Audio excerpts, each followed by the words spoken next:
성경은 하나님의 말씀은 살아있고 운동력이 있어 좌우에 날선 어떤 검보다도 예리하여 혼과 영과 및 관절과 골수를 찔러 쪼개기까지 하며 또 마음의 생각과 뜻을 감찰한다라고 했습니다.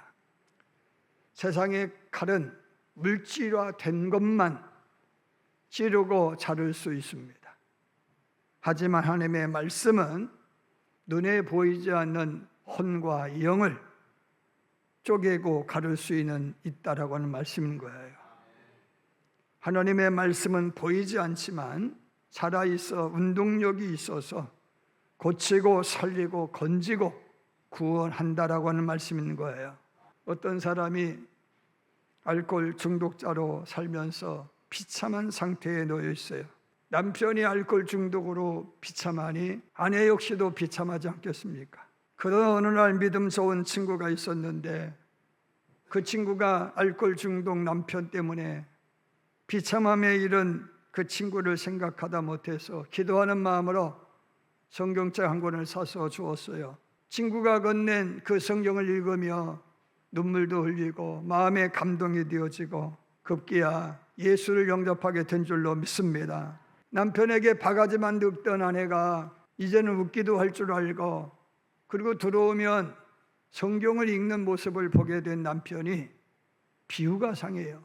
비유가 상해서 이어폰 내가 라고 하는 마음으로 심술궂게 또 구는 거죠. 왜? 사단에게 매이기 때문에 어쩔 수가 없는 거예요. 그러던 어느 날 만취에 돌아온 남편이 성경 읽고 있는 아내를 못마땅하게 생각을 하고 읽고 있던 그 성경을 빼앗아서 아궁지에 던져버렸어요. 그러면서 봐! 이 성경이 어떻게 되는지 봐! 성경은 죄가 되었죠. 아침에 일어난 남편이 아궁지에 죄를 치우다 보니까 종이축지 하나가 있는데 거기에 타다 남은 성경구들이 있는 거예요. 마태복음 24장 35절 말씀, 천지는 없어지려니와 나의 말은 없어지지 아니하리라.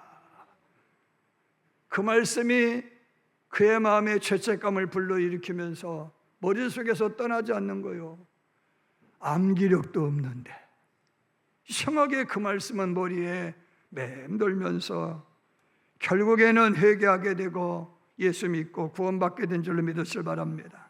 설교의 황태자로 불리는 스펄전 목사님은 자신을 회심시킨 사건에 대하여서 이렇게 설명합니다. 콜체스터라고 하는 예배당에서 어느 평신도 지도자가 읽는 설교다운 설교도 아닌 그 설교를 듣고 스펄전 목사가 회심을 하게 되었는데 그때 그 설교자는 아둔했기 때문에 어두운 목소리로 나를 바라라 그리하면 땅끝까지라도 함께하리라 라는 말씀을 거듭거듭 반복했다라고 해요. 여러분, 제가 같은 말을 반복하면 개중에는 우리 목사 오늘 이상하네, 같은 말만 반복하네 라고 할성 싶은데 스펄전은 그 반복되는 그 말씀에 거듭이 난 줄로 믿으시길 바랍니다. 그래서 그런 말하기를 그 설교자는 그다지 많은 것을 전하지 않았습니다. 그러나 내가 하나님께 감사하는 것은 그로 하여금 계속 그 말씀을 계속 반복하게 하신 것입니다. 적어도 나에게는 그 말씀 위에 다른 것은 필요하지 않았습니다. 나를 바라라 그리하면 땅끝까지라도 함께하마. 여러분, 집도 절도 없이 40년 동안 광야를 떠돌던 시브리 백성이 노아 시대의 네피림의 후손으로 알려진 거인족 아낙 자손이 살고 있는 가나안 족속의 7족을 몰아내고 그 땅의 주인이 된 것은 신명기 11장 11절로 12절 말씀, 네가 들어가 차지하려는 땅은 네가 나온 애굽 땅과 같지 아니하니 거기에서는 너희가 파종한 후에 발로 물대기를 처소밭에 댐과 같이 하였거니와 너희가 건너가서 차지할 땅은 산과 골짜기가 있어서 하늘에서 내리는 비를 흡수하는 땅이요. 이 말씀은 저수가 불가능하다 그런 이야기인 거예요. 왜? 모래알갱이로 되어 있기 때문에 우리는 논에다가 물 대면 물이 남아있지만 그 땅은 물을 빨아먹는다 그런 이야기예요. 그런 땅인데 내가 내 하나님 여호와께서 돌보아 주시는 땅이라. 네 하나님 여호와가 돌봐주신 땅이라. 연초부터 연말까지 내 하나님 여호와의 눈이 항상 그 위에 있느니라. 그 말씀을 믿는 믿음의 힘으로 그 땅의 주인이 된 줄로 믿으시면 아멘 하시길 바랍니다. 사도행전에 기록된 교회의 기호만 보아도 승천하시던 예수님께서 500여 문도들 앞에서 몇 날이 못 되어서 보혜사 성령을 선물로 주겠으니 너희는 예루살렘 떠나지 말고 약속한 성령을 기다리라고 하는 말씀에 순종하는 마음으로 오순절 다락방에 모여서 열흘 동안 기도하던 날 오순절 날에 성령 받았기 때문이죠. 그들이 받은 그 성령은 불과 같은 모습으로 바람처럼 임했다라고 말씀하고 있어요. 성령은 그런 거죠. 뜨겁게 달구기도 하고 우리의 심령을 시원하게 하기도 하는 줄로 믿습니다. 그날에 성령이 임한 증거가 뭐 있느냐? 방언이라고 말씀하고 있는데 그때에 받은 방언은 우리가 아는 방언과는 달리 그야말로 외국어였다라고 성경을 말씀합니다. 그러므로 교회 사이에 있어서 단 한 번밖에 없었던 사건인 거예요. 자, 그 말씀에 고모된 그들이 은혜 받고 거듭나서 물질 중심이 아니라 말씀 중심의 삶을 살기 위해서 가난한 이웃을 돌보라고 자산과 재물과 모든 부동산, 동산, 등기부등본 별로 거를 다 갖다 놓았고 그것으로 도움을 주었잖아요.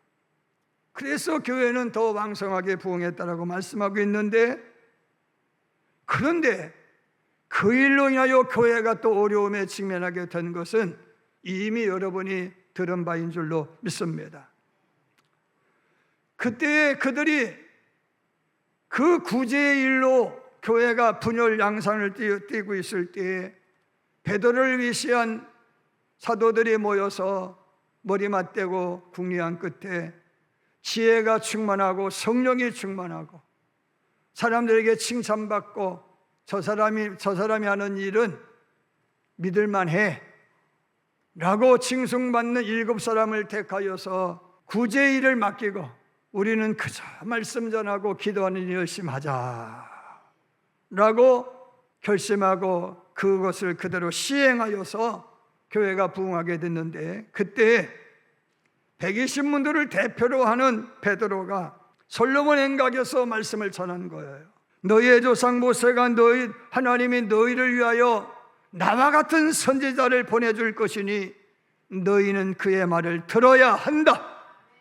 약속하고 명령한 그 선지자가 바로 너희가 십자가에 못 박아 죽인 예수니라. 너희가 죽인 예수는 하나님의 아들 독생자 예수인데 하나님은 그가 죽은 지 3일 만에 부활시켜서 잠자는 자의 첫 열매가 되게 하셨노라 라는 설교를 들은 그들 중에 3,000명이 회개하고 혹은 5,000명이 회개하고, 그래서 오늘 말씀을 보면은 하나님의 말씀이 점점 왕성하여, 그랬어요. 합시다. 하나님의 말씀이 점점 왕성하여 예루살렘에 있는 제자리의 수가 더 심히 많아지고 허다한 제사장의 무리도 이 도에 복종하니라. 다시 말씀드리면 박수무당도 그 말씀에 거듭났다 하는 말씀인 거예요. 여러분, 웨슬리를 통하여 해적의 나라와 같은 영국을 신사의 나라로 바꾸었는데 그 핵심이 무엇이냐 하면은요, 웨슬레가 말씀으로 거듭났기 때문이죠. 의인은 믿음으로 말미암아 살리라. 믿음으로 믿음에 이르게 된다라고 하는 그 말씀으로 달구어진 상태에서 확신을 가지고 말씀을 대언했더니 그 말씀을 들은 그들이 웨슬레처럼 변화가 되어져서 주정뱅이가 성장으로 바뀌고 투전장이나 일삼는 그들이 변하여서 카지노나 들락거리는 그들이 변하여서 전도자가 되어지고 불량배들이 교회에 나와서 거듭나서 성경 교사가 되어지고 속장과 인도자 역할을 감당하는 중에 영국이 변화가 되어져서 민주주의의 요람이 된 줄 믿으시길 바랍니다. 말씀으로 거듭난 사람들 중에 특별히 13살에서 14살의 아이들이 많았더라고 그래요. 1785년도 웨슬레가 더블린이라고 하는 도시에서 쓴 일기를 보면 하나님께로 회심한 아이들의 수가 참으로 많습니다. 13세에서 14세밖에 안 되는 아이들이 마치 30, 40대의 어른들처럼 진지하게 회개하고 하나님의 은혜에 감동하고 있습니다. 수많은 어린이 희심자들이 계속 참된 경건으로 성장하고 있습니다. 당시에 사도의 레메 메이슨이라는 16살 된 소녀가 있었는데, 감리교 최초의 예배당이라 할 수 있는 파운드리 예배당에서 웨슬레 목사님의 설교하신다라는 말을 듣고 기다렸어요. 그날 영국 날씨가 개인 날보다 흐린 날이 더 많거든요. 그래서 그 굳은 날씨 때문에 웨슬레 목사 늦게 도착했어요. 때문에 사람들은 실망하여서 그냥 돌아갔는데 사드웰은요 끝까지 기다렸어요. 그리고 마침내 웨슬레 목사님의 설교를 들은 줄로 믿습니다. 어떤 설교를 들었는지는 알 수 없지만 80세로 생을 마칠 때까지 감리교 최초의 예배당 파운드리 예배당에 충성된 감리 교인이자 교회학교 교사로서 1000명의 아이들이 모여서 양육받는 교회로 부흥시켰다라고 하는 거예요. 19세기 유럽 전역과 미국을 강타한 영적 대각성 운동도 보면 살스 피니와 무디와 같은 위대한 부흥사들의 표효하는 설교계시기 때문임을 알 수가 있어요. 무디의 설교는요 어떤 설교느냐, 산사태를 일으키는 설교들하고 교회 사가들은 말합니다. 그래서 그 말씀을 들은 사람들 중에 고위층으로부터 귀족들로 시작하여 일반 서민의 혹은 거리의 고아들까지라도 다 그 말씀에 고꾸라졌어요. 개중에는요 명문대학을 졸업한 박사 성도가 찾아왔어요. 목사님, 제가 오늘 목사 말씀 잘 듣는데요, 목사님 말씀 오늘 마칠 때까지 몇 개의 단어의 철자가 틀리고 문장이 틀린지 아십니까? 24개입니다. 그 말 들은 무디 목사가 그랬다고 그래요. 아, 그래요? 정말 대단하시네요. 그런데 참 궁금한 게 있어서 묻겠습니다. 저는 1시간 설교에 24번의 철자와 문장이 틀렸는데 그것을 발견한 그 지식으로 몇 명을 전도했습니까?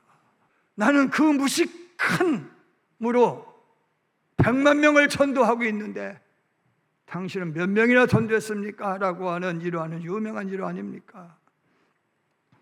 영국의 에딘버러의 한 의사가 이렇게 기록하고 있어요. 에딘버러에 사는 사람치고 무디 목사님의 설교에 감동받지 않는 이가 없었다.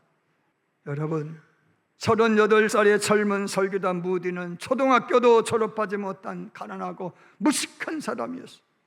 구두 수성공이었어. 그러나 그의 입에서 나오는 말씀은 교회 사가들이 말하는 산사태를 일으키는 말씀이었다는 거예요. 하루에 6번씩 계속 이어지는 설교를 통해서 학자들은 100만 명이 구령되었다라고 말씀하고 있어요. 무디 목사가 심호하는 교회가 시카고 대화재의 소실이 이어졌어요. 바닷바람으로 나온 무디에게 기자가 물었어요. 목사님, 어떻게 하실래요? 뭘 걱정하십니까? 우리는 그동안 교회 건축을 위해서 기도했습니다. 뭘 가지고 하시려고요? 여기 있잖아요. 하나님의 적은통 성경 있잖아요. 아멘. 그 성경 들고 런던에 가서 부흥회를 인도할 때 그 말씀 은혜 받은 이들이 무디 목사님 성전 건축에 동참합시다. 십시일반 헌금하더니 교회가 세워지고도 남았다라고 하는 말씀인 거예요. 여러분, 한국교회의 부흥의 역사가 뭡니까? 1903년도 원산감리교회에서 선교사 사경회가 있었는데 그 부부 선교사 70-80명이 모였을 때 캐나다 의료 선교사 하디영 목사가 내 선교에 이렇다 할 성과가 없는 것은 영적 교만함 때문이었습니다. 한국 민족을, 조선 민족을 멸시한 이유 때문이었습니다. 저 하나님 앞에 통렬히 회개합니다 하고 회개할 때 나도요 하며 회개하는 그 회개로 부흥을 했어요. 그 회개 운동이 1907년 평양 장대현교회로 넘어갔는데, 평양 일대의 모든 성도들이 장대현 교회로 이불 뒤집어 쓰고 먹을 것 들쳐매고 1월 초하루부터 찾아온 거요. 그러던 12일 토요일 저녁 집회에 방위량 선교사님이, 여러분 제가 사냥터에서 사냥하다가 손가락 하나를 다쳤습니다. 보십시오. 이 손가락입니다. 이 손가락이 다치니까요 온몸이 불편합니다. 한 손가락 때문에 온몸이 불편합니다. 여러분, 우리는 건속입니다. 우리는 지체입니다. 한 손가락이 아프니 모든 것이 불편하듯이 여러분의 지체, 여러분의 건속인 한 성도가 아파하면 여러분들이 어떻게 해야 됩니까? 아파해야 됩니다. 슬퍼해야 됩니다. 있을 때 길선주 장로가 일어나더니 쟤는 아간입니다 하고 외치더니 친구가 죽을 때 미와 백보를 제게 맡겨주면서 우리 마누라가 아둔하여서 이 돈을 관리할 수 없으니 자네가 좀 맡아주게 라고 했는데 꿀꺽 해먹은 아간입니다 라고 회개했어요. 그럴 때 김장로, 박장로가 왼수처럼 싸웠는데 잘못했다고 회개하고, 간음을 회개하고, 도둑질을 회개하고, 일본 순사까지 미워한 것을 회개했더니 부운동에 불이 지펴지더니 100만 구령운동이 일어난 줄로 믿으시면 아멘 하시길 바랍니다. 콘스탄틴 대제가 313년에 기독교를 국교화한다라고 하는 선언을 했어요. 그런데 그것은 그가 예수를 믿었기 때문이 아니라 정치적인 목적으로 한 선언이었고 선포였어요. 그래서 그랬는지 콘스탄틴 대제는요 죽을 때까지 세례 안 받았대요. 그런데 중요한 게 있어요. 정치적인 목적에 의해서 국교화된 그 교회에서 선포되는 말씀 때문에 세상이 바뀌었다는 거예요. 정치적인 목적에서 세워진 교회에서 전해지는 말씀도 역사한다는 거예요. 제가 중국에 열심히 가서 부흥회를 많이 인도했어요. 1년이면 서너 축 간 것 같아요. 근데 중국의 모든 교회들은, 제가 간 교회들은 지하교회가 아니고 삼자교회라고 하는 정치적 교회였어요. 그래서 길림성 서기장도 만나보고 시장도 만나고 많은 사람들을 만나게 되었어요. 그런데 중요한 것은요, 그 삼자교회에서 전해지는 말씀에도 역사가 일어난다는 거예요. 그 삼자교회 가서 말씀을 전하는데 하루는 어떤 사람이 찾아와서 목사님 안수 좀 해달라고 그래요. 보니까 백내장이 얼마나 끼었는지 하얘. 깜짝 놀랐어요. 눈이 소경이나 다름이 없어요. 어디에서 오셨냐고 했더니 60리 길을 기어서 오신 거예요. 그것도 삼삼 캐서 오셨어. 산삼을 캐서 오셨어. 그거 못 먹은 게 아니요. 지금 집사람과 같이 먹으려고 호텔방에 두고 그냥 왔네. 친구 목사가 같이 먹자 하는데 안 돼야, 마누라 갖다 줘야 돼야. 근데 영원히 못 먹어. 그래서 같이 먹을 걸. 욕심이 대한적 죄를 갖고 말씀 들으려고 안 못 보는 소경 같은 그늘으로 교회를 찾아와서 말씀 들어요. 젊은 신혼부부가 찾아왔어요. 안수해달라고 그래요. 왜? 한국 목사님 말씀 들으려고 왔다. 우리가 선교하는 캄보디아 깜뽕친항의 목회자들이 목사님 오셔서 말씀을 좀 전해주세요. 그들이 고대하는 것은 구제품이 아니라 말씀이요. 많은 사람들이 와서 구제품은 나누어주는데 말씀이 없어요. 여러분, 북한을 탈출하여서 중국으로 넘어가는 중에 잡혔다가 청진 수감소에서 보내졌던 김일남이라고 하는 사람의 증언에 의하면 청진 수감소에 갇혀졌을 때 2층 지하실에서 어떤 한 여자가 찬송을 부르다는 거예요. 그런데 그녀가 부르는 찬송은 원망과 슬픔이 아니라 감사와 감격과 기쁨의 찬송이 들어가는 거야. 할렐루야. 결국 간수들은 그녀를 벽에 매달아 놓고 죽을 때까지 매질해서 죽였다고 그래. 해산시에서 공개적으로 처형당한 그리스도인들에 대한 이야기를 들어보니까요, 중국에 건너갔다가 예수 믿게 되어졌는데 짧은 시간 동안에 암송한 그 말씀을 신문 과정에서 질문할 때 그 말씀을 답하더라는 거예요. 할렐루야. 사랑하는 여러분, 하나님의 말씀은요, 장마철의 홍수처럼 노두광풍이라 막을 수가 없는 거예요. 한국교회의 전통이 뭡니까? 부흥이에요, 부흥. 여러분, 그때는요 말씀으로 우리가 뒤집어지는 거예요. 저도 어린 나이에도 이 부흥의 말씀 때문에 목사 되기를 결심했고 목사가 되었어요. 사랑하는 여러분, 교회는 구제도 해야 되죠. 그러나 교회를 살리는 것은 구제가 아니라 말씀이에요. 강대상에서 어떤 말씀이 전해지느냐가 한국교회를 살리고 여러분을 살리는 거예요. 여러분, 교회를 통해서 유익을 얻으려고 이 교회에 오신 분들은 여러분 그 생각 접으세요. 교회는 여러분에게 돈을 주고 밥을 주는 것이 아니에요. 말씀을 주는 거예요. 말씀을 들여다보면 살 길이 열리고 말씀 속에서 힘을 얻게 되어지는 거지. 교회에서 주는 밥그릇에 힘이 있다라고 하는 것이 아니라 말씀에 힘이 있다는 거예요. 여러분, 예수님은 말씀에 대하여 나는 불을 던지러 왔다고 그랬어요. 말씀이 불인 거요. 말씀 어떤 불이요? 소멸의 불이요. 죄를 태워서 각성시켜요. 말씀의 불은요 정화의 불이요, 믿음을 연단시켜서 정금보다 귀한 믿음으로 나오게 해요. 말씀은 불화의 불이요, 말씀을 들을 때 마귀가 나와 다툰다 그런 이야기요.